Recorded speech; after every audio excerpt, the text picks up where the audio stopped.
संसार सागर तारे नरम नारी। अहो अहो श्री सदगुरु करुणा सिंधु अपार, आपा मर पर प्रभु गए, अहो अहो उपकार। अनंत शुद्धात्माओं को नमस्कार। शुद्धात्मा स्वरूप प्राप्ति का लक्ष्य जिनका बन चुका, प्रयत्नशील उन सभी साधकों को नमन नमन नमन। प्रभु परमात्मा देवादिदेव भगवान महावीर स्वामी के शासन में राजस्थान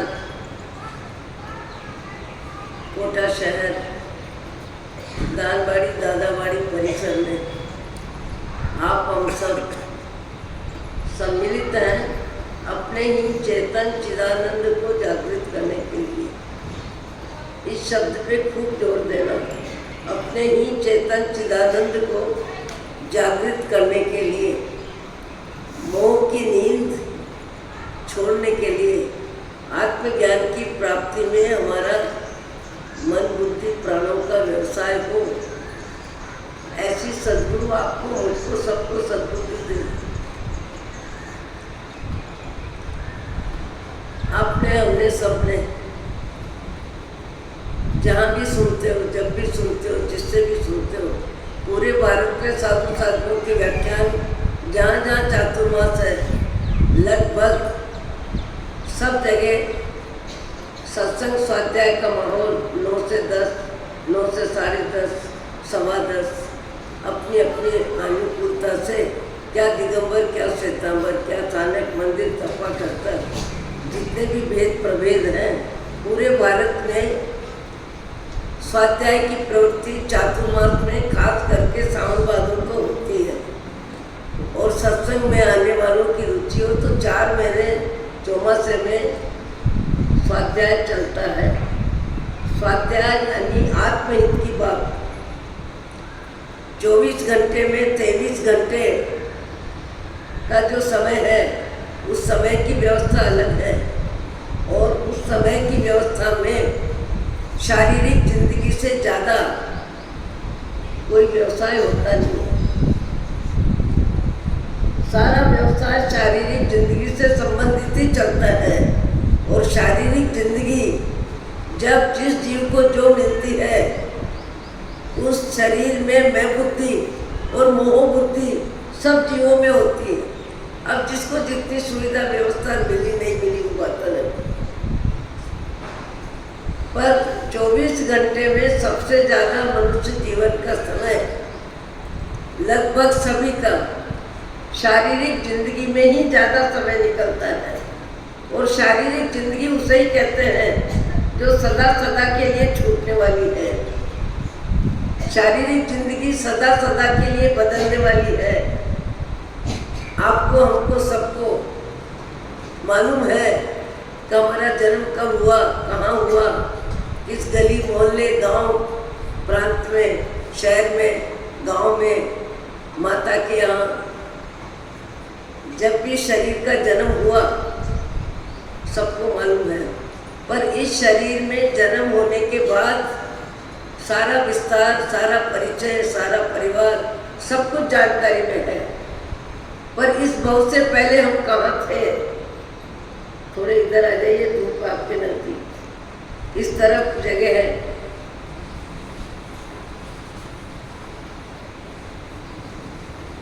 इस भव से पहले आपका जीव, मेरा जीव किस शरीर में था, किस परिस्थिति में था, कितनों को हंसा क्या है, कितनों को रुला क्या है, कितना धन छोड़ क्या है, कितने मकान छोड़ के आए, किराए के मकान में थे, अपने मकान में थे, सोना चांदी का जेवर था या पीतल के बर्तन थे, जो भी था, जो भी था, इस भाव से पहले किसी को कोई जानकारी नहीं है, किसी को कोई जानकारी नहीं है, और कहाँ जाना है इसकी भी जानकारी नहीं है। पर यहाँ से जाना निश्चित है, यहाँ से जाना निश्चित है। कब किसका टिकट कटेगा ये भी किसी को जानकारी नहीं है। कुदरत कमाल है। मुझे लगता है कुदरत से ज़्यादा कलाकार कोई संसार में हो ही नहीं सकता। फितरत से ज़्यादा कलाकार संसार में कोई हो ही नहीं सकता। न तो जाने का समय बताया, कहाँ से आए इसकी भी जानकारी नहीं, कहाँ जाओगे इसकी भी जानकारी नहीं, पर सबको जानकारी है कि जाएंगे निश्चित। हर हालत जाना है। 100 वर्ष की आयु हो कि 70 की हो कि 80 की हो कि 105 की हो। अभी तो 107 वर्ष के भी व्यक्ति 2-4 सुनने में आ रहे हैं। 5 वर्ष के माँ साहब से तो 4 दिन पहले उनकी आवाज़ मैंने सुनी है। दुर्ग में लूणिया परिवार में मनोरी भाई जो मुझे कहते थे कि महाराज दुर्ग में मालवीय नगर में चौमासा मैं ऊपर चली जाऊं तो भी करना। और उनके सामने चौमासा हो गया। उनका 100वां वर्ष हमने पाठ पे बैठ के उनकी शारीरिक जिंदगी 100 वर्ष की है, शरीर स्वस्थ है और आराधना रुचि है, ये सब उल्लेख करके आए। और अभी मुझे 4 दिन पहले आने वाले भाई ने बताया, मनोहर भाई ने आपको धर्म बंधन कहा है और वो सुख शांति में है। कौन सा वर्ष है? 105वां वर्ष। 105वां है कि 6वां है कि 10वां है, पर कोई दिन ऐसा आएगा जब ये मकान खाली होगा। कोई दिन ऐसा आएगा जब ये मकान खाली होगा। मकान कौन सा? मनुष्य का शरीर। मनुष्य का शरीर खाली होगा। और खाली कब होगा? जब जीव दूसरे शरीर में चला जाएगा। ये शरीर खाली होगा जब जीव दूसरे शरीर में चला जाएगा। केवल मकान खाली नहीं होगा, केवल मकान खाली नहीं होगा, सब कुछ छूटेगा, सब कुछ छूटेगा, सबको पता है। उसके बाद भी हमारी जिंदगी में राग द्वेष की यात्रा निरंतर चलती है। कोई ऐसा समय नहीं जब सूक्ष्म विचार किसी के भाव जगत में कोई न उठता हो। और ज़्यादातर व्यक्ति 5 इंद्रियों के व्यवसाय में लगा रहता है। स्पर्श इंद्रिय, जिह्वा इंद्रिय, घ्राणेन्द्रिय और नेत्र और कान। और 5 इंद्रियों के माध्यम से रंग को, रूप को, धन को, धरती को, पद को, पैसे को, अपने पराया का लेखा जोखा करता ही रहता है। ज़्यादा में ज़्यादा लेखा जोखा चलता रहता है। यहाँ कलावती से संबंधित बात चल रही है। कलावती के रंग को, रूप को, शारीरिक वैभव को देख के राजा का मन पागल हो गया। राजा का मन पागल हो गया। राजा कौन? क्या नाम है? शंख। राजा का मन पागल हो गया। पागल 2 तरह के होते हैं। पापों को गलाने वाला भी पागल है और पापों का बंद करने वाला भी पागल है। आप हम सब किसी न किसी अर्थ में पागल है, इसलिए कि पापों का बंद करते हैं, और पागल इसलिए भी है कि पापों का बंद छोड़ते हैं। दोनों कार्य होते हैं। दुनिया जानती है, दुनिया में दुनिया का व्यवसाय सबका यही चलता है। रंग को, रूप को, धन को, धरती को, पद को, पैसे को, अपना पराया संबंध को लेके, परिवार को लेके, परिचय को लेके, प्रसिद्धि को लेके, मित्रता को लेके, दुश्मन को लेके कोई न कोई भाव चलता रहता है। और व्यक्ति शारीरिक जिंदगी में, मोह की जिंदगी में कभी तृप्त नहीं होता है। तृप्त नहीं होता है। जितना मिलता है और चाहिए कि लालसा उतनी रखती है। ऐसे भी व्यक्ति है हजारों, केवल चटनी रोटी खाते हैं, केवल सवेरे 6 बजे की रोटी 1 बजे खाते हैं। ऐसे भी व्यक्ति है हजारों लाखों, ऐसी धूप में काम कर रहे हैं, जहाँ तपन है, जहाँ गर्मी ज़्यादा है, जहाँ जितनी सुविधा मिलती है उसको उतनी गर्मी सताती है। जिसको जितना आराम मिलता है वो प्रतिकूलता में उतना ही परेशान होता है। हजारों व्यक्ति ऐसी धूप में काम करने वाले, मकान बनाने वाले, पत्थर ढोने वाले, ईंटें उठाने वाले और कारीगर को सामान पकड़ाने वाले दोनों धूप में रहते हैं। मैंने भी कुछ दिन पहले ही बताया था कि 6 घंटे धूप में काम करते हैं। आपका हमारा पुण्य का उदय है, इसलिए शारीरिक सुविधा में जितनी शक्ति का उपयोग हो सकता है उतनी कर लेते हैं, कर भी लेते हैं, नहीं भी करते हैं। सबकी अपनी अपनी सोच, अपनी अपनी मानसिकता है। राजा है, सारी जनता की जवाबदारी है, दाम्पत्य जीवन है, सब कुछ है, पर उसके बाद भी पुद्गल का प्रेमी, शरीर का प्रेमी, चमड़े का प्रेमी कलावती के चित्र को देख के पागल हो जाता है। राजा जैसा राजा, जिसके पास बुद्धि बल है, धन बल है, सब कुछ है, पर और चाहिए कि तृष्णा तृप्त नहीं है, और चाहिए कि तृष्णा तृप्त नहीं है। और दत्त कुमार के हाथ में जैसे चित्र देखा, उस चित्र के साथ चित्त समर्पित हो गया और विवाहित होके पटरानी मुख्य रानी की जगह उसको स्थान भी दे दिया। और स्थान देने के बाद राग रंग की जिंदगी में व्यस्त भी है।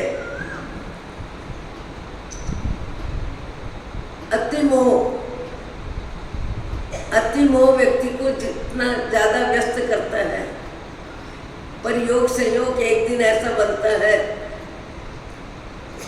कि भाई बहन को ले जाने के लिए आते हैं, इसलिए कि प्रसूति का समय आने वाला है।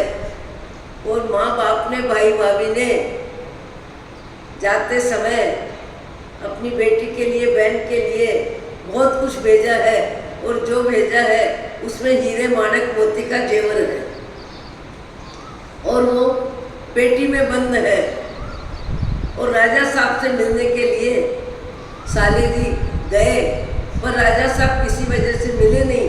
वो सीधे भाई बहन के कमरे में आ गए और बहन को कहे, मैं तुम्हारे लिए भेंट लाया हूँ और तुम्हें ले जाने के लिए आया हूँ।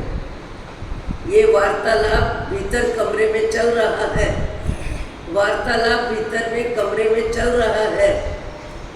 और शंख राजा किसी वजह से बार में आके बाहर ही खड़े हो जाते हैं, और कान ने ये सोचा कि अंदर किसकी आवाज़ आ रही है। रानी के साथ दासी है, और दासी के साथ रानी क्या बात कर रही है, किसकी बात कर रही है। कान खड़े हो गए, बाग ही रुक गए, गेट खोला नहीं, अपने होने की जानकारी दी नहीं, और मन में संदेह उत्पन्न हो गया। संदेह उत्पन्न हो गया कि बात क्या हो रही है, किसकी हो रही है।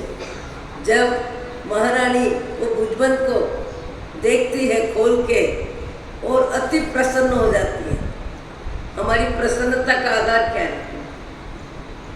भोजन की क्वालिटी में प्रसन्नता, सम्मान की भाषा में प्रसन्नता, नए कपड़ों में प्रसन्नता, क्वालिटी के कपड़ों में प्रसन्नता, मकान की क्वालिटी में प्रसन्नता, कार की क्वालिटी में प्रसन्नता। पुद्गल के प्रेमी पुद्गल में ही राजी होते हैं और पुद्गल में नाराज होते हैं, और पुद्गल में ही जीवन का सार समझते हैं। बाल खड़े खड़े विचार कर रहे हैं, और विचार में क्या विचार आ गया कि महारानी के मुंह से दासी के सामने शब्द क्या निकले। दासी ने कहा, इतनी प्रसन्नता किस बात की है, मेरे प्रिय ने भेजा है। भाई शब्द मुंह से नहीं निकला, मेरे प्रिय ने भेजा है, और प्रिय में प्रिय की भेंट स्वीकार करके शब्दों में मिठास है, शब्दों में आनंद है, शब्दों में प्रसन्नता है। और यहाँ राजा के मन में संदेह उत्पन्न हो गया, संदेह उत्पन्न हो गया। और संदेह उत्पन्न ये हो गया कि मेरे अतिरिक्त भी रानी किसी को विशेष चाहती है। व्यक्ति जीवन में सबसे ज्यादा कर्म बंधन संभावना में करता है, सोच में करता है, विचारों में करता है। कई व्यक्तियों के विचारों में संदेह बहुत ज्यादा होता है, कई विचार बहुत जल्दी मन बदल लेते हैं। सोच समझ के बात को स्वीकार करने की क्षमता ही नहीं होती, मन उतावला बावला होता है और बिना सोचे समझे कुछ का कुछ विचार कर लेते हैं। कहीं किसी ने कहा है कि उतावला सो बावला। या राजा साहब की यही स्थिति हो गई और वापिस चले गए। जितना राग उतना ही द्वेष। कहाँ तो चित्र देख के रानी का स्थान दे दिया और शब्द में संदेह आ गया कि मेरे अतिरिक्त और किसी को चाहती है। ऐसा विचार करने से द्वेष भी इतना ही ज्यादा आया जितना ज्यादा राग था। राग की सीमा उतनी ही द्वेष की सीमा, और द्वेष की सीमा में आंख से देखना नहीं, संबंध रखना नहीं, मेरी सीमा में अब रह नहीं सकती। और जाल्लादों को बुला के व्यवस्था दे दी और ऐसी गुप्त व्यवस्था दे दी। क्या व्यवस्था दी, कैसी व्यवस्था दी कि रानी को जंगल में ले जाओ, कह दो राजा साहब गए हैं और आपको बुलाया है और वहाँ जाके वन विहार करना है। रानी सोच रही इधर तो गर्भ की अवस्था बहुत निकट आती जा रही है और ऐसा घूमना फिरना कहाँ संभव है। फिर भी आज्ञा का पालन करके स्वीकार कर लेती है। और ले जाने वालों ने जंगल में ले जाके कहा महारानी उतरो। महारानी सोच रही उतरो कहाँ, कहाँ राजा, कहाँ बगीचा, कहाँ खेल कूद की व्यवस्था। ये तो भयंकर जंगल है और भयंकर जंगल में इस तरह लाके मुझे खड़ा किया है, इसके पीछे राज क्या है। मंत्री की आंख में पानी आ रहा है, सोच रहा है कि उचित तो कुछ भी नहीं है पर राजा की आज्ञा है, उसका पालन करना पड़ेगा। और उसके बाद जालाद भी आते हैं और इस विचारों में रानी सोच रही है कि ये कौन सा कर्म का खेल है, किस कर्म का खेल है। मैंने किस भाव में किसके साथ ऐसी कटुता की होगी, ऐसा कठोर व्यवहार किया होगा, किसी के जीवन में तलवार चलाई होगी, किसी के हाथ पांव काटे होंगे, क्या किया होगा। क्योंकि कर्म का भुगतान ही जीवन में ज़्यादा होता है और कर्म के भुगतान के समय ही अज्ञानी जीव नए ज़्यादा कर्म बांधता है, नए कर्म भी बांधता है, पुराने कर्म भी भोगता है। ये क्रम चलता ही रहता है, चलता ही रहता है। और कब से चल रहा है? अनंत काल से चल रहा है। और अनंत काल से जीव शरीर बदलता ही जा रहा है, बदलता ही जा रहा है। और कैसे शरीरों में जीव गया है, कहाँ तो हाथी जैसा शरीर, कहाँ घोड़े जैसा शरीर, गधे जैसा शरीर, और कहाँ मक्खी मच्छर जैसा शरीर, कुत्थुआ जैसा शरीर, सब्जी के कीड़े, अन्न के कीड़े, बिट्टा के कीड़े, मलमूत्र के कीड़े।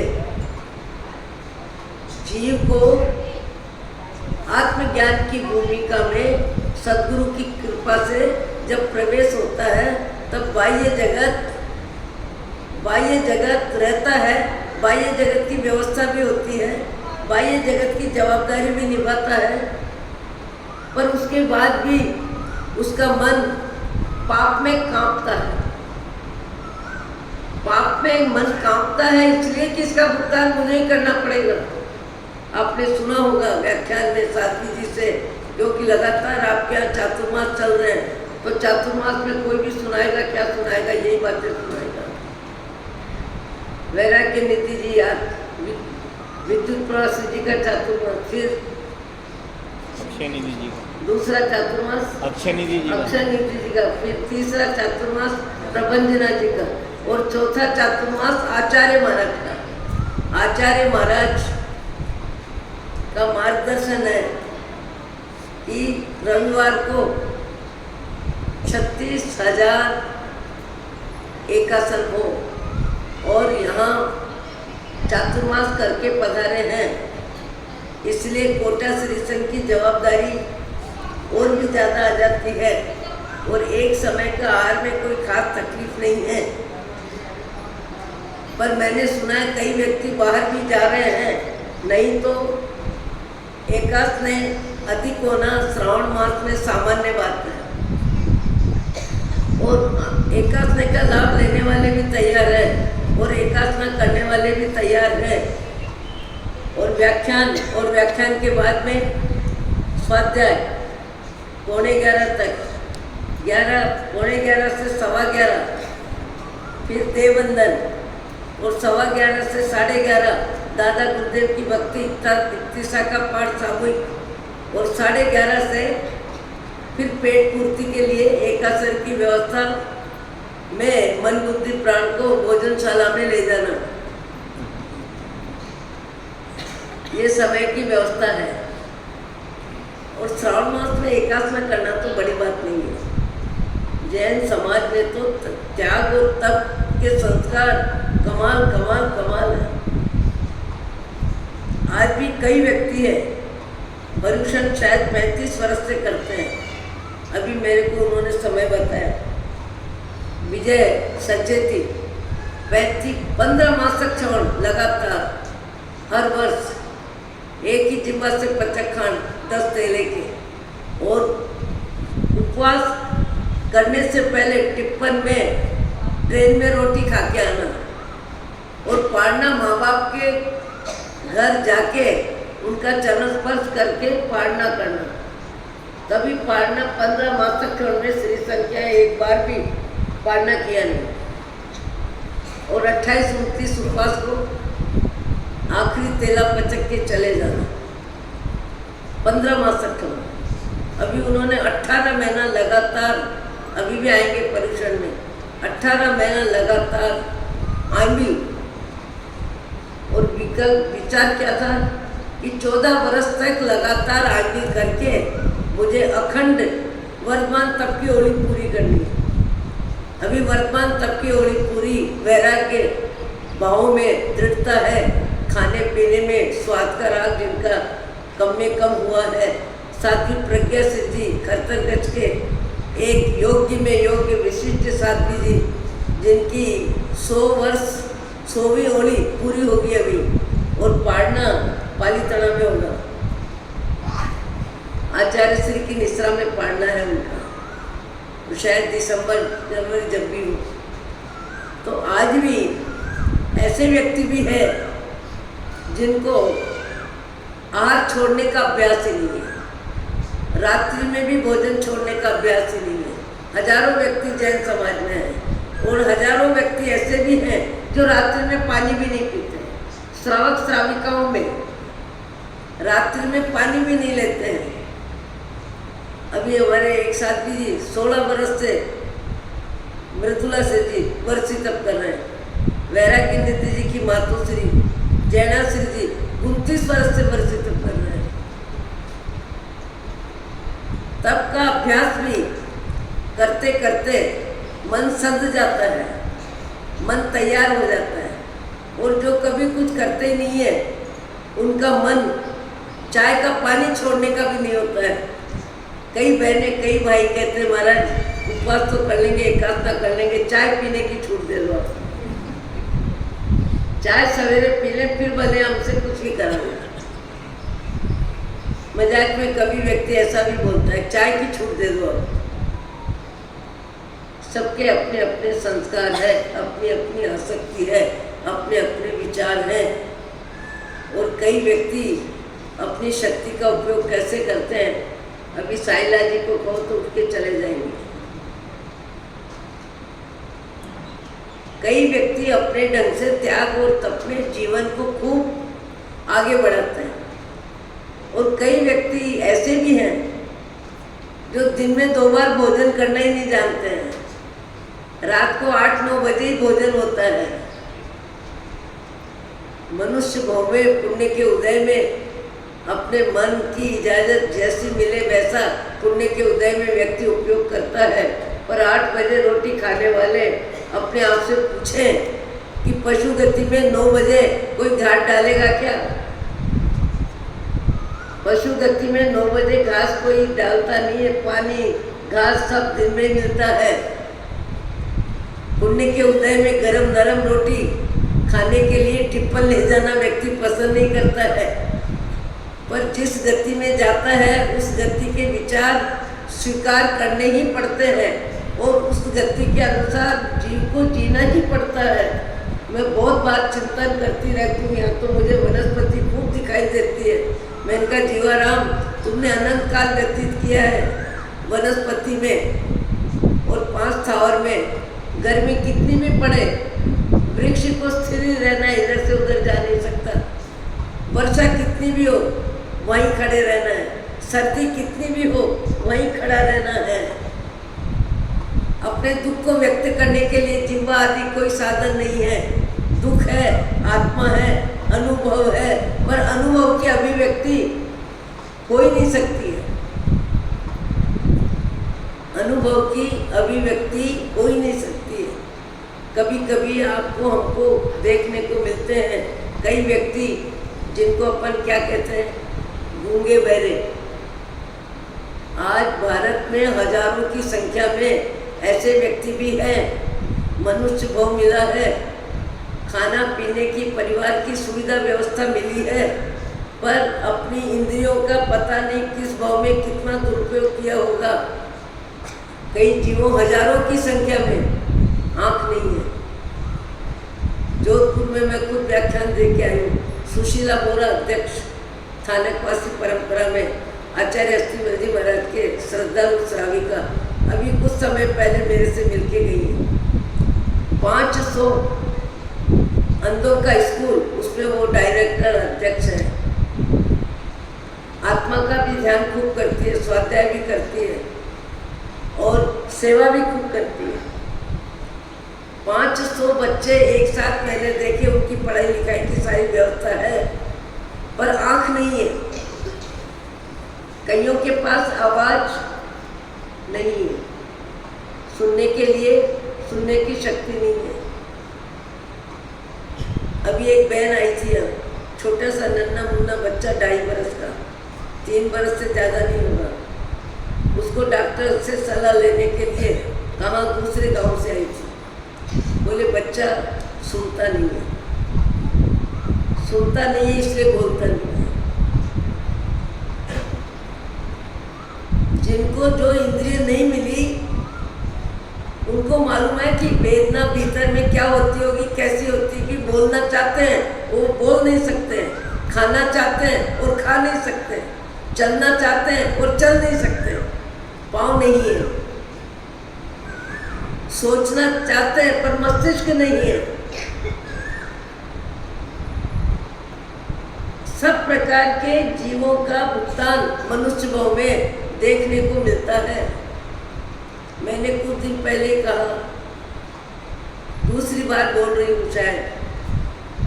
4 कुमारिकाएं 15 से 20 वर्ष की उम्र की एक साथ खड़ी है।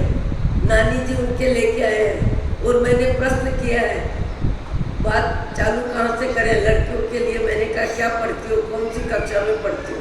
वो एक दूसरे को देखती है, एक दूसरे को देखती है और एक दूसरे को देखते हुए मुस्कुराने लगी। तो मैंने नानी जी से पूछा मुस्कुराने का कारण क्या। ऐसा मैंने कोई प्रश्न नहीं किया कि इनको हंसी आवे। बोले महाराज आपके लिए नहीं हंस रही है बहने, ये परस्पर इसलिए मुस्कुरा रही। क्या जवाब दें, क्या जवाब दें। मैंने कहा क्यों। बोले चारों माँजाई बहनें हैं, एक ही माँ की 4 बेटियां हैं। 4 में से एक के पास भी स्वर यंत्र नहीं है। रंग में, रूप में, दिखने में, सब में पैसा है, परिवार है, रंग है, रूप है, पर आवाज नहीं है। बोले पूरे भारत में बड़े बड़े अच्छे अच्छे डॉक्टरों का इलाज हो गया, सब कहते हैं इनके पास स्वर यंत्र ही नहीं है, इसलिए आवाज आ ही नहीं सकती है। आवाज का अधिक उपयोग करना, दुरुपयोग करना, निंदा में उपयोग करना, द्वेष में उपयोग करना, कलेश में ज़्यादा में अपनी जीवा का उपयोग करना। कभी कभी कहीं कहीं परिवार में ऐसे व्यक्ति भी होते हैं कि दो के बीच में क्लेश हो रहा है, बात किसी बात को लेके क्रोध में बदल रही है, और तीसरा व्यक्ति और ऐसा कोई उदाहरण दे देता है कि जिससे उनका क्रोध और बढ़ जाता है। बीच में ऐसा शब्द फेंक देते हैं, इन्होंने मेरे साथ भी ऐसा किया, उस दिन ऐसा किया, इस दिन ऐसा किया। कई व्यक्ति क्रोध के वातावरण को बढ़ाने में अपनी जीवा का उपयोग करते हैं, और कई व्यक्ति अपनी आवाज का उपयोग क्रोध शांत करने में करते हैं। जीवा का उपयोग कितना करते हैं, कब करते हैं, कैसे करना चाहिए। एक पति आते के साथ पत्नी को कुछ उपलम देता है और कुछ आवाज तेज में कर्कश भाषा में बोलता है। उस समय माँ कहती है, अरे चुप रहना, आते के साथ घर में क्या हल्ला करता है, आते के साथ शांति रख, ठीक से बात कर, धैर्य रख, कोई गलती भी बतानी है तो कुछ समय तो प्रतीक्षा कर समय की। माँ ने क्या किया, वातावरण को ठंडा कर दिया। वातावरण को कैसे ठंडा किया, अरे आते के साथ क्या क्लेश करता है, आते के साथ क्या क्लेश करता है, चुप हो जा, जो बोलना हो शांति से बोलना, कुछ समय के बाद बोलना, आते के साथ हल्ला करना। माँ ने ऐसी शब्द व्यवस्था दी कि पुत्र का शब्द का क्रोध में जो निकल रहे हैं ठंडे होने के लिए शब्द मिला। कभी व्यक्ति वातावरण को उत्तेजित करने की भाषा बोलता है, और कोई व्यक्ति वातावरण को ठंडा करने की भाषा बोलता है। एक व्यक्ति कई मीटिंगों में लंबी बात बढ़ाने की भाषा बोल देता है, और कई व्यक्ति कम शब्दों में बात खत्म हो ऐसी बात करता है।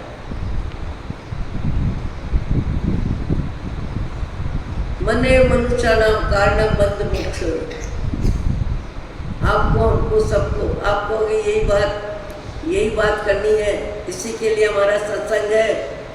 आने वाले भाव में हमको पाप का भुगतान कम में कम करना पड़े, न करना पड़े, फिर से मनुष्य भाव मिले, फिर से जिन वाणी मिले, स्वाध्याय मिले, सत्संग मिले, परिवार भी ऊंचा और अच्छा मिले। सीधे मोक्ष तो कोई जा नहीं सकता। अभी चार गति में कोई गति में तो जाना पड़ेगा, अनिवार्य है जाना। यहाँ सदा रह नहीं सकता है कोई, कितनी भी ताकत का परिचय दे दे। कोई राजा कह दे मेरा पूरा साम्राज्य ले लो, मुझे वापस 18 वर्ष का कर दो, कोई ऐसा डॉक्टर नहीं है। जाना तो पड़ेगा, पर फिर से अच्छा माहौल मिले, फिर से अच्छे संस्कार मिले, फिर से अच्छा वातावरण मिले। जैसा अभी मिला है काफ़ी अच्छा मिला है, जितना मानो उतना कम है। आज का माहौल मनुष्य शरीर में इतना अच्छा माहौल मिला है कि इस माहौल में हम अपने आत्म ज्ञान का उपयोग करें। वाणी में विवेक, आँख में विवेक, भाषा में विवेक, चलने फिरने में विवेक, खाने पीने में विवेक। विवेक से यदि हम जीते हैं तो फिर से हमको इससे भी अच्छा वातावरण मनुष्य भाव का मिल सकता है। ज्ञानी कहते हैं 7-8 भाव लगातार मनुष्य के हो सकते हैं। 7-8 भाव लगातार मनुष्य के हो सकते हैं। देव मर के देव नहीं हो सकता, नरक का जीव मर के नरक नहीं हो सकता। पशु गति के जीव पशु गति में 1000 बार जा सकते हैं, 1000 बार, क्योंकि वनस्पति का क्षेत्र बहुत व्यापक है, बहुत व्यापक है। हजारों प्रकार के कीड़े तो मनुष्य देख लेता है। वो क्षेत्र इतना व्यापक है, इतना व्यापक है कि जन्म मरण जन्म मरण जन्म मरण पशु गति में, अभाव में, अपमान में, असुविधा में ज़्यादा समय निकलता है। एक व्यक्ति वातावरण को शांत करता है, एक व्यक्ति वातावरण को अशांति में और अभिवृद्धि कर देता है। आप कहोगे ये बातें क्यों कर रहे हो? अरे अपने मन को जांचने के लिए तो बैठे हैं। अपने मन को सुधारने की बात सत्संग में होती है, और सत्संग की बात ही सबको समझ में आती है। मुझे भी आती है, आपको भी आती है। ऐसे एक दूसरे को कोई गलती बताए तो जल्दी कोई सुनने को ही राजी नहीं है, जल्दी कोई सुनेगा ही नहीं। और सुनाने वाला बोलेगा आप बहुत दूध के धोए हो, हमारे बारे में बोल रहे हो, आपका क्या ठिकाना, आपका क्या ठिकाना है? सुनने वाला तत्काल सुना देगा। एक सत्संग व्यवस्था ऐसी है कि बोलने वाला भी अपने को जांचे और सुनने वाले भी अपने को जांचे। और अपने को जांचने की ये पाठशाला सबसे अच्छी पाठशाला है, सबसे अच्छी पाठशाला है अपने मन को सुधारने के लिए और तेज गति से छुट्टी लेने के लिए। यहाँ महारानी कलावती सोच रही है कि हे जीवाराम, किस भाव में तूने क्या कर्म किए होंगे, कैसे कर्म बंधन किए होंगे, कहीं न कहीं ये कर्म का भुगतान है। अब भुगतान में मन को समझाना तेरा फर्ज है, तेरा कर्तव्य है, तेरा विवेक है। परिस्थिति तो बन गई, राजा ने हे जीव तेरे को सम्मान भी कम नहीं दिया, सुविधा भी कम नहीं दी, प्यार भी कम नहीं किया, शरीर का मोह कम नहीं रहा। पर अब परिस्थिति बदली है, जैसे भी बदली, जिस तरह बदली, पर ये परिस्थिति जो बदली है इसमें भी अपनी मन स्थिति को संभालना है, मन स्थिति को संभालना है। इधर राजा के पास जल्लाद महारानी के हाथ ले जाके दे देता है, और हाथ को जैसे ही हाथ में लेता है और देखता है भाई जय कुमार विजय कुमार, और ये तो मेरे दोनों साले के नाम हैं, और साले ने ये कंगन बहन को लाके दिए हैं और बहन को डिलीवरी के लिए लेने आए हैं। अरे राम राम राम। अब क्या हुआ? पहले जितना राग आया, निमित्त पाके द्वेष आया, और द्वेष के बाद फिर वापिस राग पलट गया। अब पहले रानी को मराने की बात, अब स्वयं कैसे जीऊं मैं अब जीने लायक नहीं हूँ, मुझे जीने का अधिकार नहीं है, मैंने ऐसा अपराध किया है, मैंने ऐसी गलती की है। अब अपने आप के बारे में जीना असह्य हो गया। कभी कभी व्यक्ति को प्रतिकूलता में जीने की मानसिकता से मन कठोर इतना कठोर हो जाता है कि उस परिस्थिति को सहन करने की क्षमता नहीं रहती है, और क्षमता नहीं रहती है। वो 2-3 मिनट का कोई ऐसा समय होता है कि जिस समय व्यक्ति अपने प्राणों पे भी प्रहार कर देता है और स्वयं कर देता है। ऐसी गलती करने का कोई अर्थ नहीं, कर्मों का भुगतान करना ही पड़ता है। जैसा भी योग है, जैसा भी उदय है, प्रतिकूल शब्द सुनने हैं, अपमान के शब्द सुनने हैं, प्रतिकार भी होना है, जेल भी होनी है, जो भी होनी है हो, पर प्राणों को खत्म करना अच्छे इंसान का लक्षण नहीं है। धैर्य रखना चाहिए, हिम्मत रखनी चाहिए। अनुकूलता में मन जितना राजी रहा, प्रतिकूलता को भी सहन करने की शक्ति व्यक्ति में होनी चाहिए। हमारे महापुरुष जितने हो गए, सबने प्रतिकूलता में कितनी परीक्षा दी, कैसी परीक्षा दी। हमारे भगवान महावीर 24 से तीर्थंकर 12.5 वर्ष तक भयंकर उपसर्ग, कितने उपसर्ग आए। मैं फिर बोल रही हूँ कि कल्पसूत्र सुनने वाले 27 भाव भगवान के लिख के रखें और देखें कि 27 भाव में भगवान को कैसे कैसे कर्मों का भुगतान करना पड़ा, कैसे कैसे कर्मों का भुगतान करना पड़ा।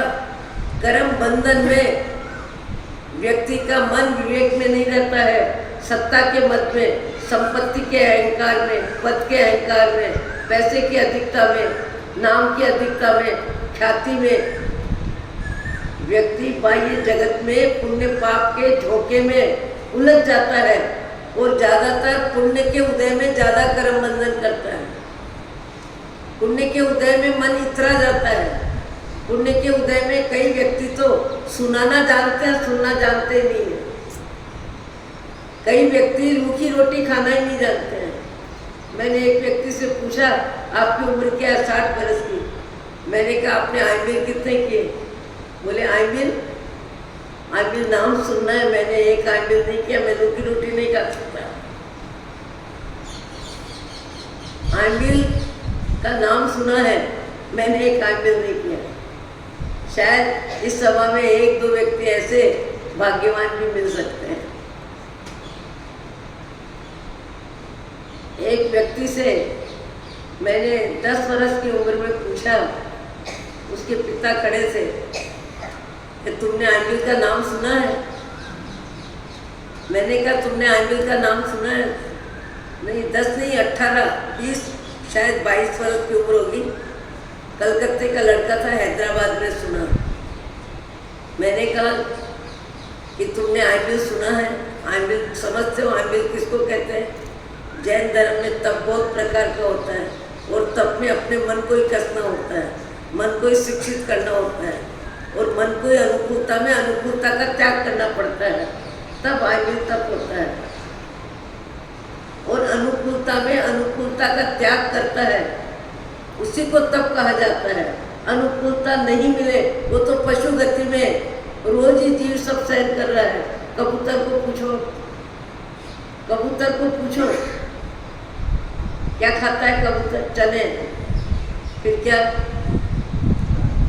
है? जवार, बाजरा, मक्की, जो भी मिले। अरे आईमिल करने वाले को तो सीधा धान मिलता है। 6 बीघे में कौन सी बीघे मिलती है? कबूतरों को घी, तेल, दूध, दही, कढ़ाई, मीठा, कुछ भी नहीं, केवल दाने। जो भी दया भाव से मनुष्य जीवन में अधिकतर व्यक्ति पशुओं को चारा, दाना, पानी डालता है। पूरी जिंदगी में खाने की क्रिया कबूतर, चिड़िया वो क्या है? केवल दाने, वो भी सवेरे शाम जब मिल जाए, जितने मिल जाए। हालांकि सब जगह रोड पे देखते हैं चूगा डाला जाता है और कबूतर आके बैठते भी है, पर कबूतर को नमक, मिर्च, मसाला, घी, तेल एकास में जैसी व्यवस्था मिलती है कि आईमिल जैसी। और आईमिल में भी कैसा आईमिल? बिना सीजा हुआ धान, बिना नमक का नाम नहीं। आईमिल में अभी नमक की व्यवस्था बहुत बढ़ गई है, और उसका निमित्त मिला वर्तमान तप, वो बहुत लंबा तप, इसलिए वहाँ आईमिल में नमक चालू हुआ। 14 वर्ष के आईमिल होते हैं, और एक साथ लगातार 2-3 महीने भी होते हैं। जैसे हमारे भी अभी एक साथ भी थी, छोटे साथ भी थी, शायद 25 दिन हो गए होंगे। वर्तमान तप की होली चल रही है 40वीं, तो नमक मिल जाता है, काली मिर्च मिल जाती है। कबूतरों को तो नमक, काली मिर्च कुछ नहीं मिलता। फिर भी पेट पूर्ति के लिए दौड़ते हैं कि नहीं, जाते हैं कि नहीं, खाते हैं कि नहीं, जब जीव को जिस गति में जो मिलता है, उस परिस्थिति को जीव स्वीकार करता है, और स्वीकार करता है तो ही जीता है।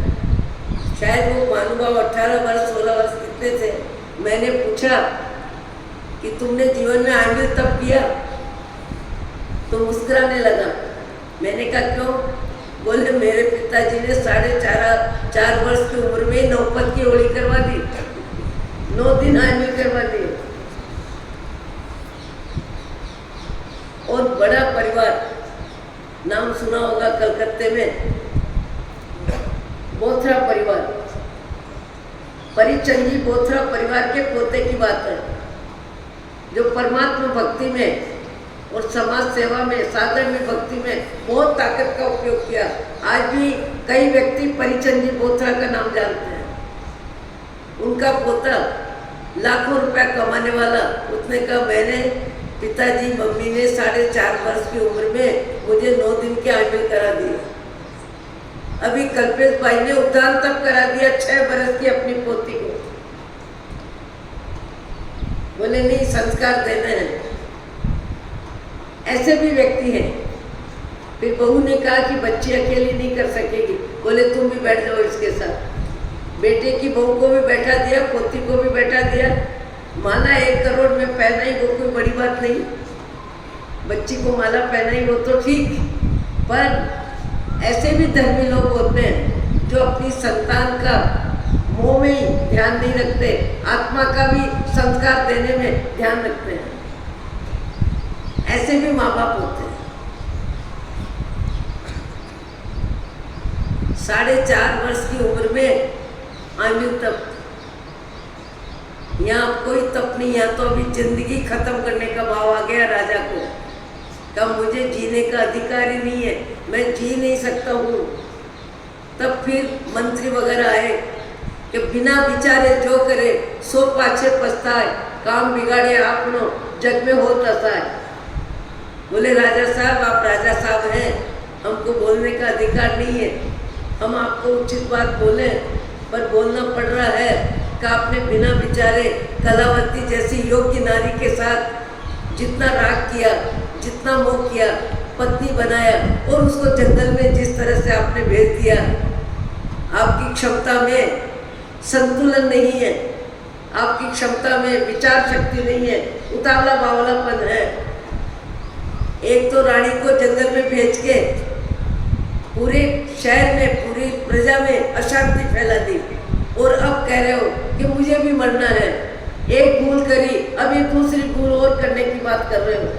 मान लो आप चले गए संसार से और रानी अपने शुभ कर्मों के उदय से जीवित रह जाएगी, तो फिर क्या होगा? राजा को मंत्री कहता है धैर्य रखो, विवेक से सोचो, इतनी जल्दीबाजी में अपने प्राण खत्म करने की बात मत करो। बोले तुमको कुछ भी बोलो, मैं जी नहीं सकता, मैंने ऐसा अपराध किया है कि मैं जी नहीं सकता। अच्छा, जी नहीं सकते हो तो 1 महीने के बाद मरने की बात करना। 1 महीने में हम कलावती के प्राण यदि बचने होंगे, आयुष्य लंबा होगा, पुण्य का उदय होगा, तो कोई कोई निमित्त मिल सकता है। आपने हाथ कटवाए हैं, प्राण तो लिए नहीं अभी तक। हम खोज करेंगे और खोज करके पूरी जानकारी लेंगे कि रानी की स्थिति क्या बनी। आप 1 महीने कम से कम अपने शरीर को समाप्त करने की बात छोड़ो। कैसे भी करके समझाया, कैसे भी करके मनाया, क्योंकि मैं इस राजमहल में तो रह नहीं सकता, इस वातावरण में तो रह नहीं सकता। यहाँ तो मुझे सब जगह कलावती कलावती दिख रही है और मेरा अपराध भी मुझे दिख रहा है, मैं रह नहीं सकता। तब मंत्री ने कहा रह नहीं सकते तो गांव के बाहर आश्रम है, और आश्रम में कई संत हैं, और संतों की जिंदगी आत्महित की होती है, वहाँ जाके आप बैठ जाओ उनके साथ और कैसे भी करके 1 महीने का टाइम गुजारो। 1 महीने का टाइम गुजारने की शिक्षा किसने दी? मंत्रियों ने। और मंत्रियों ने क्या कहा कि जल्दीबाजी में इस तरह का निर्णय जो लिया वो खतरनाक, और दूसरा निर्णय फिर खतरनाक। समय के साथ विचार शक्ति में विवेक होना चाहिए, समझदारी होनी चाहिए, दूरदर्शिता होनी चाहिए, शुभ अशुभ का विचार करना चाहिए, संकट को भी सहन करने की क्षमता होनी चाहिए। इस तरह अच्छे विचार राजा को कौन दे रहा है? मंत्री। और मंत्री राजा सुनने के लिए मजबूर हो गए, और मंत्री सुना रहा है इसलिए कि आप और गलत करने जा रहे हो। अब राजा साहब कैसे 1 महीने तक संतों की निश्रा में रहने के लिए जाने की मन मनाते हैं, और 1 महीने तक दत्त कुमार आदि रानी की खोज कैसे करते हैं, क्या परिणाम आता है। और रानी ने फिर अपने अतीत का किसी संत से पूछा कि मेरे कौन से कर्म का परिणाम है, और उस कर्म का परिणाम भी उसको सुनने को मिला। बड़ी रोचक कथा है, प्रेरक कथा है, अपने मन को समझाने के लिए बहुत ही चिंतनपूर्ण जीवन है। ओम शांति, ओम शांति, ओम शांति। अहो अहो श्री